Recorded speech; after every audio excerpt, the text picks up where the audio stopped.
Hello अस्सलाम वालेकुम। Welcome to another blog.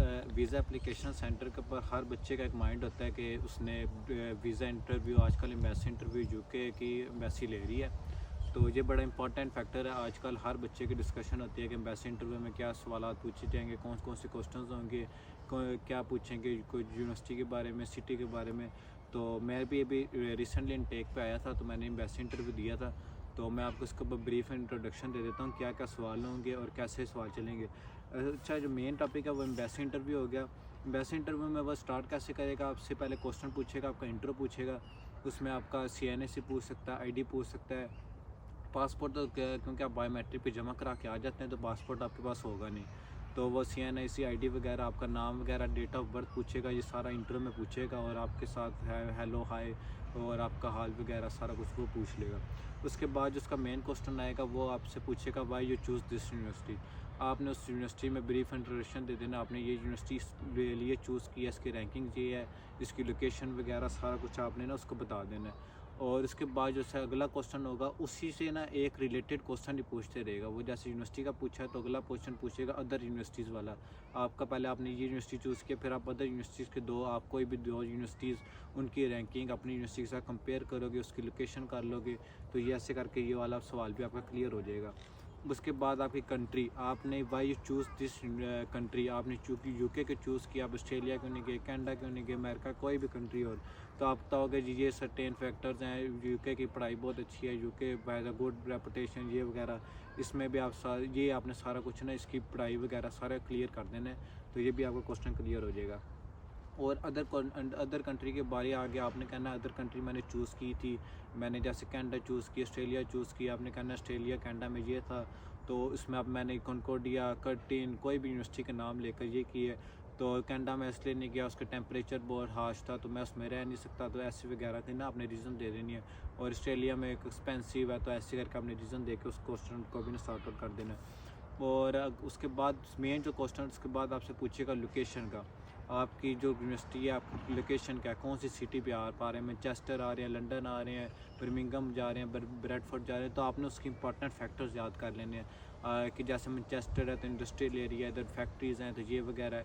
अगर लंदन जा रहे हैं तो टूरिस्ट पॉइंट है तो ये वो, आपने ना उसके 3-4 क्वेश्चन याद कर लेने हैं। उसके बाद जो क्वेश्चन आ जाएगा आपसे वो पूछेगा यूनिवर्सिटी कौन कौन सी आपको फैसिलिटीज़ दे रही है। यूनिवर्सिटीज़ आपने फैसिलिटी जैसे ऐसे दे रही है, कोई कुछ यूनिवर्सिटी होती है कोई क्लब्स के साथ रिलेटेड होती हैं, कोई लिवरपूल, कोई भी इनका क्लब्स हैं, फुटबॉल क्लब्स हैं, क्रिकेट क्लब है, उसकी फैसिलिटीज़, कोई माइक्रोसॉफ्ट, कोई कंपनी के साथ रजिस्टर हैं तो उसको वो आपने फैसिलिटीज़ वगैरह ना सारी इसमें एक्सप्लेन करनी है। ये सारी आपको जो आपकी यूनिवर्सिटी होगी, जैसे कोई ग्रीनविच है, कोई मेट्रोपोलियन है, तो उसकी सारी वेबसाइट्स आपको मिल जाएंगी। उसके बाद मेन जो क्वेश्चन आता है वो इसका मॉड्यूल्स, यूनिवर्सिटी के मॉड्यूल्स कितने, आप मास्टर में आ रहे हैं या बैचलर्स में आ रहे हैं। अगर आप बैचलर्स में आ रहे हैं तो आपके 3 साल के जो भी मॉड्यूल्स होंगे, या आप फाउंडेशन में है तो आपके 4 साल के। तो आपने वो सारे मॉड्यूल्स इसका आपको यूनिवर्सिटी के ना वेबसाइट से मिल जाएंगे। आपने क्या करना है, यूनिवर्सिटी के वेबसाइट से पहले ईयर्स का मॉड्यूल निकाल के उसको सारा ना चारों के मॉड्यूल्स को आपने लिख लेना है। पहले तो आपने वो याद करना है। उसके बाद आपके पास यूनिवर्सिटी हर मॉड्यूल का ना एक्सप्लेनेशन होनी चाहिए 3 to 4 लाइन। आप उसके लिए इजीली आप क्या कर सकते हैं कि मॉड्यूल लिखा तो उसकी लिख दे एक्सप्लेनेशन या मीन क्या है। आप गूगल पे लिखें what is the mean of, अगर आप बिज़नेस में आ रहे हैं मैनेजिंग फाइनेंस एंड रिस्क, और तो आपको ना उसकी लाइन्स मिल जाएंगी। आप 5-6 लाइन उसकी आप उसका कंसेप्ट बना लें कि इस मॉड्यूल का ये कंसेप्ट है। सारे मॉड्यूल याद कर लें। इंटरव्यूअर होगा, अब एम्बेसी वाला आपसे ये क्रॉस क्वेश्चन करेगा कि आप मॉड्यूल्स बताएं। आप अगर जो मॉड्यूल्स बताते हैं, आप ईयर 3 साल का, अगर बैचलर में आ रहे हैं 3 साल का बता देते हैं, मास्टर में आ रहे हैं तो आपने साल का बता, तो उसके बाद वो आपसे करेगा कि आप अपना फेवरेट मॉड्यूल एक्सप्लेन कर सकें। तो आपने वो इसमें से कोई भी एक्सप्लेन कर देना है, और वो अपनी मर्ज़ी से भी कोई भी मॉड्यूल पूछ सकता है, आप ये वाला मॉड्यूल ना एक्सप्लेन करें।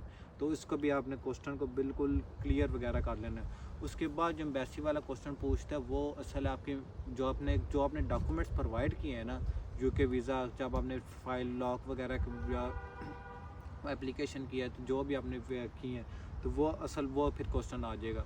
उसमें आपने ये बताना है कि जैसे आपने कैश किया तो कैश में आपने लिखा होगा इतनी मैंने फ़ीस पे कर दी, यूनिवर्सिटी आपको सारा कुछ बताएगी। तो आपने ये उसको बताना है कि मैंने जैसे मेरी 10,000 फ़ीस है तो मैंने 8,000, वो पूछेगा हाउ मच फीस यू पे, तो आपने उसको बता देना है 8,000 ना फ़ीस मैंने पे की है। तो ये भी आपका क्वेश्चन क्लियर हो जाएगा।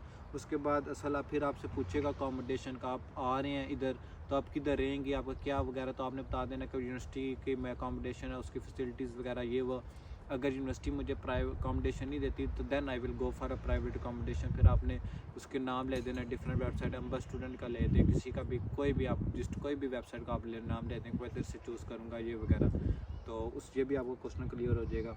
उसके बाद जो आपका फिर आ जाता है बैंक स्टेटमेंट। आजकल जो सिनेरियो चाह रहा है वो ये है कि यूनिवर्सिटी आपको बैंक स्टेटमेंट, आप जब वीज़ा फ़ाइल करते हैं तो 3 to 4 डेज़ आपके बैंक में वेरिफिकेशन मेल चल जाती है, तो आपका जो मैनेजर होता है वो वेरीफाई वगैरह बैंक स्टेटमेंट को कर देता है।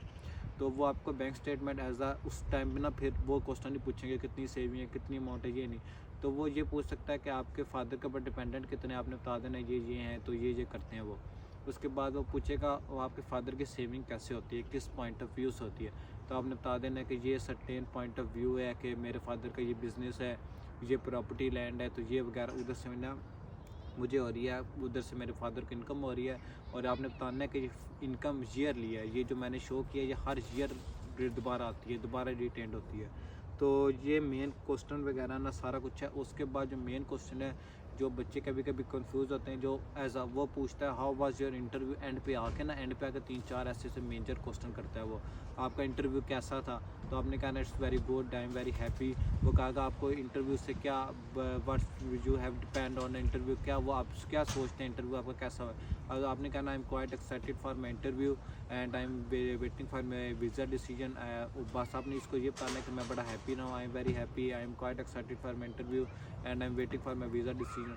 तो ये आपका इंटरव्यू में ज़्यादा दो इंटरव्यू आपको बहुत अच्छा हो जाएगा। और अगर क्रॉस क्वेश्चनिंग की बात आती है तो इसके अलावा कोई क्रॉस क्वेश्चनिंग नहीं होती। ये एक्सपीरियंस मैंने 3 to 4 स्टूडेंट्स से लिया है खुद भी, और मेरा खुद भी इंटरव्यू है, तो मैंने ये सारा इसलिए निकाला। और ऐसी भी और वीडियोस देखने के लिए ऐसी सीरीज़ चलेगी, तो सीरीज़ ऐसे मेनली चलती है। तो आजकल सितंबर इनटेक आ रही है, तो सितंबर इनटेक के लिए ये वीडियो बहुत इंपॉर्टेंट थी। बेस्ट इंटरव्यू हर बच्चे का हो रहा है, हर बच्चा मेल्स करता है और के इंटरव्यू हो रहा है भाई, इंटरव्यू हो रहा है, बताना ये वगैरह।